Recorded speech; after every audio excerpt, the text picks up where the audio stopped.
What was something your family did that you didn't realize wasn't normal until you did it in front of others? Story 1.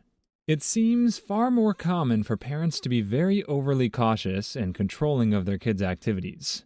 Not that my parents let us have free rein, but they trusted my brothers and I to walk around the neighborhood, usually in big groups. Bedtimes weren't really enforced after like age 10, and never on weekends. Ironically, later I was pretty often the safe friend to more cautious parents because I turned out real boring. I was probably a bit of a special case because I've always had a touch of anxiety, but I think having my parents' trust kind of removed the rebellion of it. Edit. Well, apparently it's not as uncommon as I thought. Hello, other boring free-range kids. Also, I've been told the original expression is free reign, but I think both versions work, so reign stays. Same, I had no curfew once I was 12 or something, and I turned out boring as well. My friends' parents loved me because I was such a good kid. Same here as well. I remember getting my license and asking my parents if I even had a curfew. Before that, if I was with another kid in the neighborhood, it was be home before dark, and if I was out somewhere, they were usually the chauffeur parents. They decided I didn't have a curfew and to just text them and let them know my plans and when I'd be home, so they would know to leave the service door from the garage to the house unlocked, and if they were asleep when I got home, to text my mom and let her know I was home, so if she woke up in the middle of the night, she'd know without checking my room. The latest I ever stayed out was midnight or 1, and my friends who I'd hung out with had a curfew of 10, so we'd do whatever until 10, and then from 10 to midnight, we'd just chill in her basement, and then I'd drive everyone else home and go home. I'm 23 now and still live at home. COVID has messed up my moving out plans, and it's pretty much the same now. Just let them know so mom leaves the service door unlocked, and shoot mom a text if she's asleep when I get home so she knows I made it. I was definitely the boring friend all the parents trusted. I got my license first, so I usually drove, and everyone always got home safely and on time. I'm still the boring friend that doesn't stay out super late and makes sure everyone is home safe. I'm exactly the same. I had no curfew once I started secondary school, aged 11, and after 2 or 3 nights of staying out past 9, I soon realized it's boring, and I ended up just going home at a normal time. I was also allowed to drink from the age of 14 or 15 and go clubbing and to pubs when I was 16. By the time I hit 18, I was pretty bored of it and never one for binge drinking or getting blackout drunk. The novelty had gone. Story 2. My dad jizzed on my siblings and I a lot. He was born in Iran, so he had a little bit of a language gap, even as an adult, and what he would do to mess with my siblings and I is he would use his finger and thumb to pinch the tiniest amount of skin on our wrists, and he would call it jizz because I think that's what he thought the sound of it was when you would get close enough to hear it. So the scene occurred plenty of times where my brother, sister, and I would be running away from him in the house, pleading not to get jizzed on. Years later, someone explained to me that the noise Iranians think bees make is jizz, so therefore my dad was buzzing us, not jizzing, thankfully. Your story is fantastic. That first line I audibly gasped. Language mix-up definitely can be awkward. When I lived in Japan, I started from 0 with language ability. Early on, I learned that chin, chi plus in, is used colloquially as a verb for microwaving, chin representing the sound of a microwave chime. One evening, when hosting some Japanese people I had met, I went over to microwave something in a sing-song voice and said, "Chin chin." They turned to me mortified. I stood there confused until one brave soul informed me I had just said a slang word for male anatomy. And that's the story of how I learned a new slang word. Can confirm, English teacher in Japan. Japanese elementary school boys love this joke. They ring a bell over and over and say, "Chin chin, chin chin." I just got it. It's basically the equivalent of ding dong, right? In English, that can be both a bell sound and a slang for peen. I've actually heard the Iranian story in almost the exact same context before, but this is definitely the first time hearing chin chin. The thing that makes it fascinating is simply the connection between bell sounds. It's crazy that 2 languages with pretty much no root language in common managed to come up with separate slang terms for the same thing, yet based on almost the exact same origin story. I'm not sure how men got our anatomy so mixed up in the sounds that bells make. If I had a nickel for every time I've heard something like that, I'd have 2 nickels, which isn't a lot, but it's weird that it happened twice. Story 3. My parents were hardcore penny pinchers when I was growing up, even though they both had decent jobs. Our water usage, among other things, was controlled and timed. which led to me washing dishes in a certain way that minimized the number of times I opened the faucet. Over the years, my parents' tedious money-saving methods began to fade, but a few things didn't, our dishwashing method being one of them. One night, a friend of mine invited me over, and I stayed for dinner. I offered to help with the dishes. It only took a few dishes before my friend was like, "What are you doing? Why are you washing in dirty water?" He then proceeded to turn the faucet wide open. I felt so dang wasteful at that moment. It felt like I was watching dollar bills go down the drain. I was expecting his parents to go off any minute for being so wasteful, but nothing happened. They probably thought I was weird for reusing the dirty water. This method of washing dishes was normal for them, yet felt so taboo to me. I was 13 years old at the time. I want to know the difference between how you and your friends wash dishes. The way I did them growing up, we filled the dishpan with soap and really warm water. All the dirty dishes went in there. We'd scrub them with a sponge and move them to the other side of the sink once they were nothing more than soapy. Then we'd rinse them all off in running water. If the suds disappeared in the dishpan, we'd dump out the water and refill it. A 3-compartment sink in a professional kitchen would wash with soapy water in one compartment, rinse with clean water in a second compartment, and sanitize with sanitizing water in the third compartment. I've used water with some bleach added. So washing in a tub of water and then rinsing under running water at home doesn't seem bad. Now, I'm only washing a few things at a time, just feeding myself, and I rinse under warm water, scrub with a wet soapy sponge, then rinse under warm water again. If I were washing dishes for an entire family, though, that would waste a ton of water.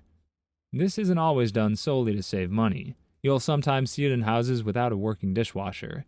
The idea is that soaking everything together for a long time like that will make it easier to scrub later. I lived with a family like that. I would still scrub my own dishes under running water, but they never said anything about it, because it really wasn't about the money at all. As far as they were concerned, it was my business if I wanted to do things in a manner they considered the harder way. So if you see people washing dishes like this, don't necessarily assume they're pinching pennies. This OP's parents might have been, but not everybody is. Knowing why other families do things the way they do makes it a lot easier to avoid stepping on any toes when you're at their place. Story 4. I'm the eldest of 7, and we are a super close-knit family, and always have been. Even when I was 1 and my first sister was born, as far as I was concerned, she was my little baby doll, and I loved taking care of her. We went through a lot as a family around the time the youngest 2 twins were born because of medical difficulties. So I used to sometimes write little letters of encouragement to my siblings, tell them I loved them, and to hang in there. They could reread them any time they needed it. This slightly predates laptops and phones being ubiquitous. My sister and I went to a sailing camp late high school, and we ended up on different boats. We were expecting a working sail school, but a lot of the other kids were apparently expecting more of a cruise. They were mostly really snobby rich kids from New York, and they were kind of jerks. They didn't want to lift a finger to clean, cook, or actually keep the boat moving in the right direction. Had a few scary experiences as a result. But my sister is pretty sensitive, and apparently she was being outright bullied on her boat. One of the older boys was literally calling her thunder thighs, and she was by no means overweight, though it would be just as bad if she were. Apparently she cried every night when she was alone. I don't know why, but it still really bothers me. His mind immediately went to that place, and everyone kind of avoided me slightly more after that. I was pretty over the trip at that point, so I didn't mind everyone leaving me alone. I think it's wonderful that your family is so close and caring. Some people's lives are just so devoid of love and affection that it can seem weird to see other people being affectionate. I'm sad for those folks. I have to agree with the commenter on this story. There are definitely people who don't understand close families. You even see it on Reddit quite a bit. If someone complains in a post that her boyfriend seems closer to his sister than he is with her, you immediately start getting comments about Alabama. The reason they're closer is because they're family. You don't get to insert yourself into a family dynamic and then act offended that your significant other is closer to the people they've known their entire life. It actually feels like a part of the above story is missing, and I suspect there was supposed to be a moment where someone actually made an accusation against the OP for caring about his sister. But that's unfortunately par for the course. People can be really awful to each other over things that should be heartwarming. Story 5. That my mother would scream and yell every single night in her sleep. I legit thought it was a normal thing. My mom has nightmares, doesn't yours? Edit. Given the comments here, maybe a larger conversation needs to be had about why people have nightmares. Holy crap. I dated a girl that had those, and it not only creeped me out, but she would start clawing and punching. I've kicked a partner and left bruises on his shins. I felt so bad when I saw them. My mom has screamed at night during nightmares for the past 55 years. When she's not screaming, she's cursing people in her dreams. The most vile, horrible, nasty cursing. Sailors, carpenters, and longshoremen everywhere would cringe in horror at what comes out of her mouth in the middle of the night. Story 6. Flush the toilet after peeing. We tried to save water, so we basically peed until someone took a dump. Then one day, I went to a family friend's house and freaked everyone out because I didn't flush. Edit 1. Forgot to mention that we were a family of 5 with one working toilet, and my dad poops like 3 times a day. Edit 2. Our bathroom was on the 2nd floor, and it had a window. This thing can work until your bathroom gets filled with pee smell. Not recommended. Edit. Thanks, guys. Now my top voted comment is about the stench of pee. Thank you. Flush the dang toilet. I'll take a higher water bill over the bathroom constantly smelling like pee-pee. If it's yellow, let it mellow. If it's brown, flush it down. Story 7. My mom made up words. I didn't know this until I was an adult, out in the world saying fake words and having no idea. Wanky-jawed means when you've been laying or sitting down and your pants need to be adjusted. Goo-goo baby, small baby that still makes cooing sounds and probably still wears a diaper. Just the memorable ones. There are so many. I used to call my dress shoes clippity-clops. My grandma says stair steps instead of just stairs or steps. I used to say it as a kid, but I outgrew it. I actually like this. I have no idea how jaw got wrapped up in wanky-jawed at all, but that won't stop me from using it. And honestly, the phenomenon of your pants needing adjustment when you haven't even been standing up is so incredibly common that there really ought to be some sort of word for it anyway. And goo-goo baby is pretty easy to figure out from context. It kind of feels like this OP's mom had the right idea about life. Anyone who had a problem with it is in the wrong here. But there are a lot of people like that, just like the people who've never heard of the birthday duck. They thought their parents were outsourcing Christmas to Santa, but still buying birthday gifts on their own? Please, that's not even logical. It was obviously the birthday duck. That's just common sense. Story 8. We had a bag in our deep freezer where we kept kitchen scraps until garbage night. It was pretty genius, but creeped some of my friends out when we would raid the Hot Pocket stash. My aunt in Texas had a 5-gallon bucket in her freezer of scorpions. They had a lot of them down there on their property, and every time she would catch one, she'd throw it in the bucket with the rest of them in the freezer. I never could get a straight answer why she didn't just kill them and throw them in the trash. She was probably saving up the venom to poison her boss or your uncle or something. I'd quit asking about it if I were you. This was about 25 years ago, which was the last time I was at their house. As far as I know, my uncle is still alive, and no one has mysteriously died. This commenter is coming up with conspiracy theories, and I'm just trying to wrap my head around the fact that this woman was catching scorpions in the first place. If I find a scorpion in my house, I have no intention of trying to catch it. I am definitely not keeping it around. If I ever move to a state where scorpions are known to live, I'm keeping my real estate agent on speed dial so I can move the second I see one. I'm not even packing first. All that stuff belongs to the scorpion now. Please like and subscribe if you've made it this far. I hope you'll enjoy the rest of this video and have a wonderful day. Story 9. Sleep after the meal during holiday get-togethers. Just the men, the women exchanged gifts. We would all go into the living room and watch football and kinda doze. No big deal. Did this once at my girlfriend's family Christmas, and evidently I embarrassed her or maybe offended someone. Either way, I was the only one asleep while everyone else was energetic and conversing lively with family. I was woken up by girlfriend with an angry tone, asking why I was asleep during the party. I was comfortable, relaxed, and we just had a lot of food. Made sense to me. Dang, that definitely seems like something that would be perfectly normal in some families and rude in others. It was so natural to me that I was confused for a bit why she was upset. Like, this is what you do.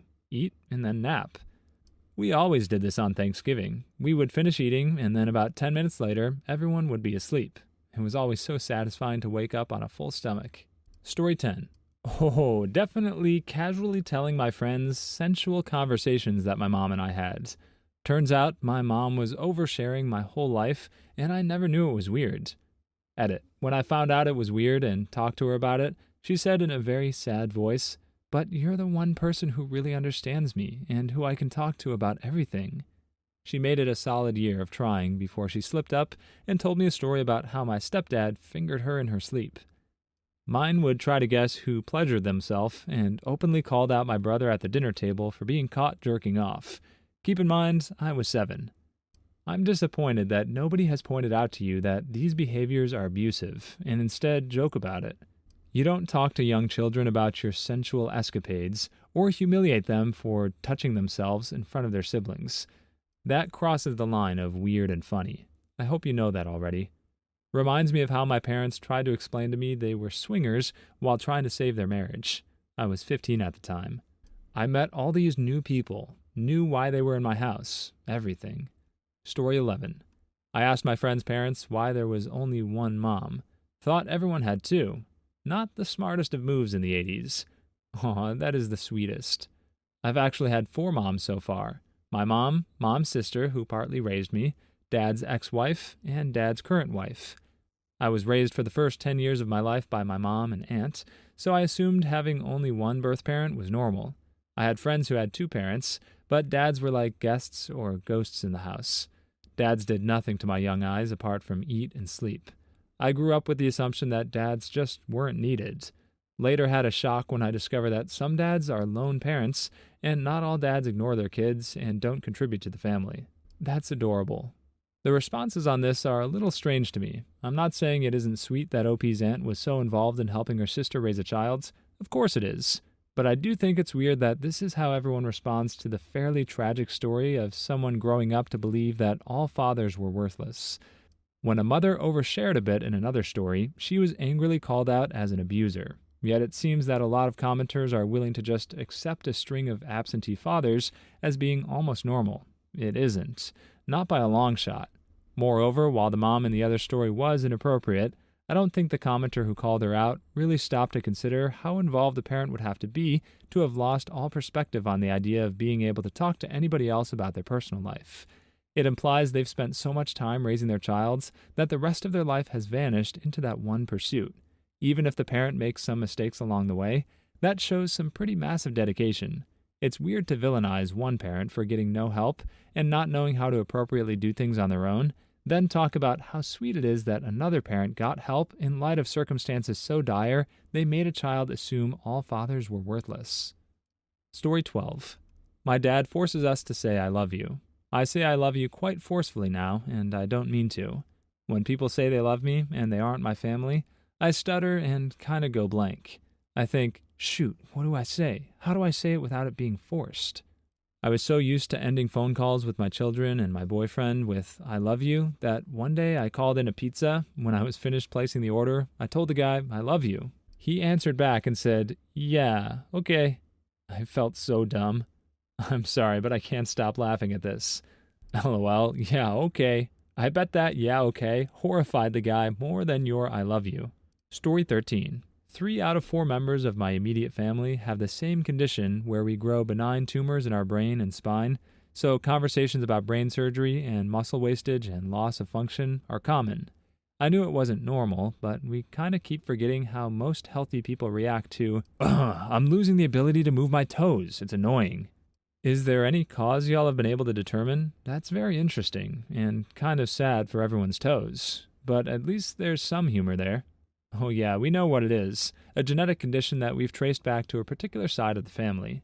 We can't stop the tumors from appearing, but we all go through monitoring and treatment when necessary, or possible. Well, thank goodness for that aspect of modern science and medicine. Thanks for sharing. Story 14. Smoking indoors. I didn't do it, but my girlfriend at the time had a veritable panic attack when we had my mother over for dinner. It was the first and only time my mother came to visit. I was born mid-70s, so I remember smoking in malls, planes, hospitals, etc. Both my parents were non-smokers, which made them unique enough, but still, every time someone came over, they'd pull out these giant ashtrays for their guests. Such a different time. Would you be shocked to hear I went to junior school in the 1970s? I can vividly remember at least 2 teachers who smoked in class. Ashtrays on their desks, no freaks given by anybody. I graduated high school in the 90s. Our school had a smoke pit, which was a large area between 2 buildings where it was 100% okay for students to smoke between classes. It didn't matter that we couldn't legally buy cigarettes. If we had them, we were allowed to smoke them. Depending on where that last commenter is from, I'm not positive this was a common thing in the 90s. Certainly not in America. I'm not saying it didn't happen anywhere, since at that point we did still have smoking sections in restaurants, but it had also been known for decades at that point that smoking was unhealthy. It's hard to imagine a school of all places turning a blind eye to this sort of thing. But the rest of the stories are easy enough to imagine. That said, it sounds like the mother in the first story just wasn't very considerate. When you're in someone else's house, you never light up without knowing they're okay with it. And honestly, while OP shouldn't have set that boundary, it's a little weird that they stopped inviting her over without at least trying to set that boundary. Reddit really loves to go no contact for any reason they can find. Story 15.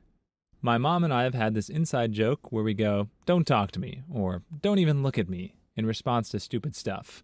I don't remember how or when it started, but I've been doing it since I was a wee kid. I didn't realize how odd it was until I said, "Fine, don't talk to me then," in response to my mom telling me I couldn't get a video game I asked for, and a woman in the aisle with us got offended. She pulled my mom aside and told her I don't need to be talking to her like that, and that she needs to teach me how to respect her, Lamau.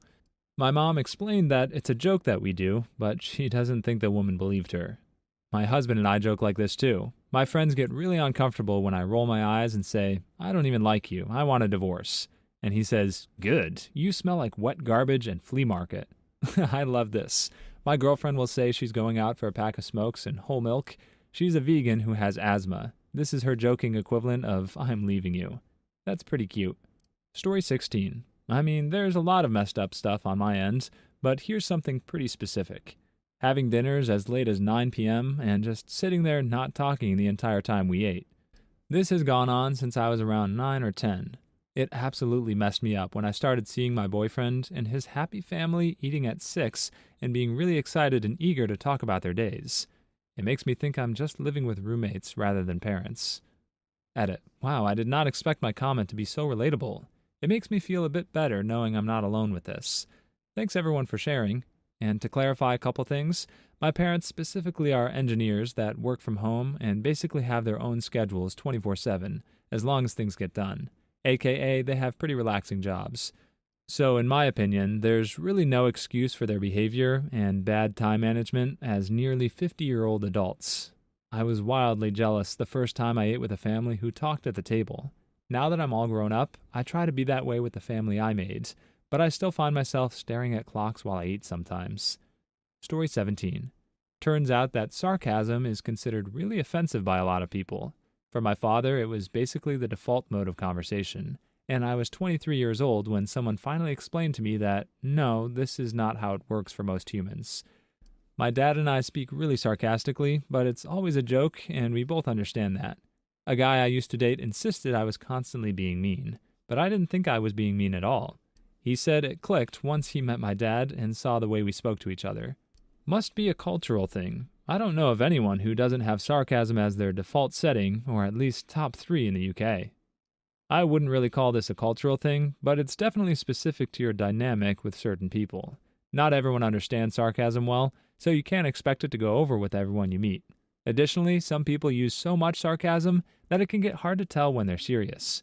You pretty much just have to take each relationship on its own. If it's clear that sarcasm isn't being well received, it might be in your best interest to just drop it. This can be especially true in new relationships, as too many misunderstandings early on can really throw a wrench into things. Story 18. Saying "God dang it" after sneezing. That was an interesting day in first grade. We say "shut up." Can be awkward with new people. Tends to get laughs though. We say something similar after a third sneeze. "Bless you, bless you. Are you done already?" Combination here. Bless you, shut the F up. Story 19. Everyone in the family, extended family included, likes each other and gets along. One boyfriend commented that my family was weird because everyone got along. No massive fights, screaming and yelling each holiday, bringing up decade-old grudges once or twice a year. Like, he has never met his uncle because his dad and uncle hate each other so much. To be honest, this is weirder to me than the guy whose dad jizzed on him. Story 20. A family towel. We had a towel rack, and we'd just hang our towels. It wasn't designated to anyone in particular, and every few days we'd just replace the dirty towel with a clean one. In college, a friend came to visit our home when she very politely asked why we all used the same towel. It just never occurred to me that that was weird. That is definitely an interesting one. What if someone just used it before you and it's all soggy? How often would you guys wash the towel? Why would I clean the towel? The towel cleans me. What am I going to do? Wash the shower next? Wash a bar of soap? You gotta think here, pal. Story 21. Stealing food from each other's plates at dinner time. Once we had finished our meal, you would pick at the slowest ones, usually Mom's. Wasn't until I did it at my now wife's house that I learned no one else did this. Joey doesn't share food! If you don't eat fast, you don't eat. Ross. Rude to eat off someone's plate who is just a slow eater, especially while they're still eating. If they've finished, then go nuts over the leftovers. Honestly, some families would consider going for the leftovers to be rude too. Just because a person didn't clear their plate on the first go doesn't mean they aren't looking forward to finishing it later. It actually never would have occurred to me that different families approach this differently. This just kind of goes to show that when you're at a significant other's place for dinner, it helps to hang back a minute or two and watch how their family is doing things. Although if you do that at OP's house, you'll wind up with the whole family picking at your food. So I guess you should just proceed with caution on this one. Story 22. My mom is a yawn yeller. When she yawns, you can hear it from anywhere in the house. One time my sister had a friend over, and we were in the basement. My mom yawned upstairs, and my sister's friend asked, "Was that a coyote?" My mom yells when she sneezes. In order for her to stop sneezing, she has to basically sneeze really loud, kind of like, "Achoo!" One time my brother had a friend over, and he thought something was going on outside. It was my mom sneezing in her room. My dad sneezes super loud as well. I once lost him in a large bookstore, heard a loud achoo, and then I found him again. Story 23. Use assorted German words in casual conversation, which as a child I assumed were English until I got confused stares from my friends. My family has been in the US since 1902. Czech for me, I didn't know the English word for belly button for years. What's the Czech word? The Czech word is pupik. Story 24. Apparently it's not normal for your parents to openly and graphically discuss their intimate life with you, and it's definitely not normal for your parents to have multiple partners younger than you. Edit. Since so many are asking, my parents didn't start this behavior until I was an adult. When I say the partners are younger, I mean they're sleeping with college kids while I'm in my mid to late 20s. Ooh, that's awkward. Depending on time frame, even criminal. Son, you jumping in on this orgy or what? Your mother's getting antsy. I think it's safe to say that this doesn't qualify as criminal, but I'm not the least bit surprised that somebody was quick to take it there. I'm surprised the word grooming didn't enter the conversation at any point. You'll sometimes see that on Reddit when the older person in a relationship is 24 and the other is only 21 or 22. In any case, if they waited until OP was an adult, it's safe to say that this was little more than awkward. It's still a bummer they have to deal with it, though. No envy coming from over here. Please leave your stories in the comments. I'd love to make a video of them in the future. Also, don't forget to like and subscribe.